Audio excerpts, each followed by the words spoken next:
ഇതെങ്ങനെ വരുന്നത്? ഇപ്പൊ വീരനാട്യം ഇത്രയും ധീരകളായിട്ടുള്ള വനിതകൾ വീട്ടമ്മമാരുണ്ട്. ഞങ്ങളൊക്കെ ശരിക്കും പറഞ്ഞാൽ ചെറുപ്പത്തിലെ പുറത്ത് സ്റ്റേജ് ഒന്നും കാണാത്ത ആൾക്കാരാ. എന്റെ കല്യാണം കഴിഞ്ഞതിന് ശേഷം ഒന്നും പറയാനില്ല, അന്ന് തുടങ്ങി ഇന്ന് വരെ കട്ട സപ്പോർട്ടായിട്ട് നിൽക്കുന്ന ആളാണ് എൻ്റെ ഹസ്ബൻഡ് മാധവരാജ്. അപ്പോൾ ഞങ്ങൾക്ക് കിട്ടിയ ഒരു വേദികൾ ഇങ്ങനെയാണ്. ഇത് തുടങ്ങി വെച്ചത് ജനപ്രിയമാക്കിയത് ആലിംഗലമ്മയാണ്.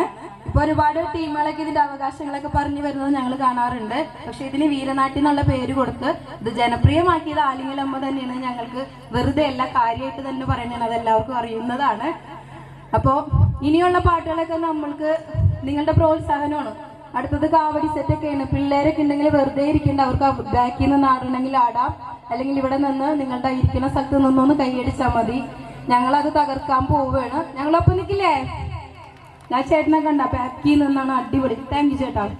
അപ്പൊ ഞങ്ങൾ എന്തായാലും ഒന്ന് സ്വയം പരിചയപ്പെടുത്താം. എൻ്റെ പേര് സിന്ധു മാധവരാജ്, ജിൻസി കണ്ണൻ. ഞങ്ങൾ രണ്ടുപേരുമാണ് ആലിംഗലമ്മ ടീമിന്റെ ക്യാപ്റ്റന്മാര്.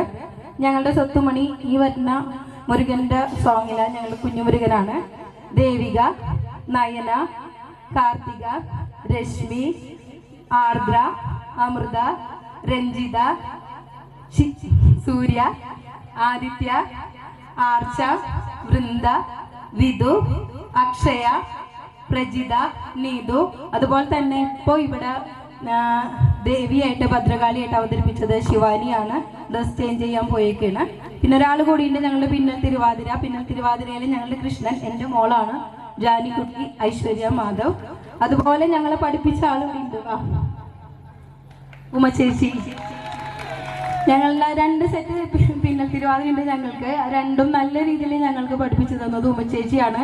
സാധാരണ പുറത്തു നിന്ന് നോക്കുന്നവർക്ക് തോന്നുന്നത് ഒരു 16 സാരിമേൽ വെറുതെ ഇട്ട് കെട്ടി അങ്ങോട്ടും ഇങ്ങോട്ടും പോണെന്ന്. അങ്ങനെയല്ല. ആ സാരി നമ്മുടെ മുടി പിന്നിടുന്ന പോലെ പിന്നിട്ടിട്ട് അത് ലാസ്റ്റ് അഴിച്ചെടുക്കണം. അപ്പൊ അത് കുറച്ച് ബുദ്ധിമുട്ടുള്ള കാര്യമാണ്. ഒരാളുടെ കയ്യിൽ നിന്ന് പോയാൽ പിന്നെ ആ കെട്ട് നമ്മൾക്ക് അഴിക്കാൻ പറ്റില്ല. അതുപോലെ തന്നെ ഇന്ന് ഞങ്ങളിത് കൃഷ്ണനെ ഇരുത്തി ആട്ടില്ല, ഊഞ്ഞാല് പോലെ ആക്കിയിട്ട് കൃഷ്ണനെ ഇരുത്തി ആട്ടണം. അതിന് ഈ ഹൈറ്റ് പോരാ, ഹൈറ്റ് ചെറുതാണ്. അപ്പൊ കൃഷ്ണനെ ഇരുത്തിയാൽ ചിലപ്പോൾ ഇത് ഒടിഞ്ഞ് വീഴും. അതുകൊണ്ടാണ് ഞങ്ങൾ നിർത്തി ആട്ടിയത്. അപ്പൊ ഞങ്ങൾക്കിത് നല്ല രീതിയിൽ പഠിപ്പിച്ചു തന്ന ഉമ്മ ചേച്ചിക്കും ഒരു വലിയ കൈയടി. അപ്പോൾ ഇനി ഞങ്ങൾ തുടങ്ങുകയാണെങ്കിൽ ഇനിയൊന്നും സംസാരിക്കാനില്ല. നമ്മളുടെ ശനി അല്ലേ പൊയ്യാറാൻ നമ്മുടെ രഗാസട അവതാരകനാണ്. നല്ല രീതിയിൽ ഞങ്ങൾ പല വേദികളിലും കണ്ടുമുട്ടാറുണ്ട്. ആലപ്പുഴയിൽ ഒക്കെ ഉണ്ടായിരുന്നു, ഞങ്ങളുടെ ഒപ്പം ഉണ്ടായിരുന്നു. ഇടയ്ക്കിടയ്ക്ക് നമ്മുടെ ഗായിക ഇരിക്കുന്നുണ്ട്. അപ്പോൾ താങ്ക് യു ടാ, നല്ല രീതിയിൽ ആലിംഗലമ്മ ടീമിനെ അവതരിപ്പിച്ചതിന്.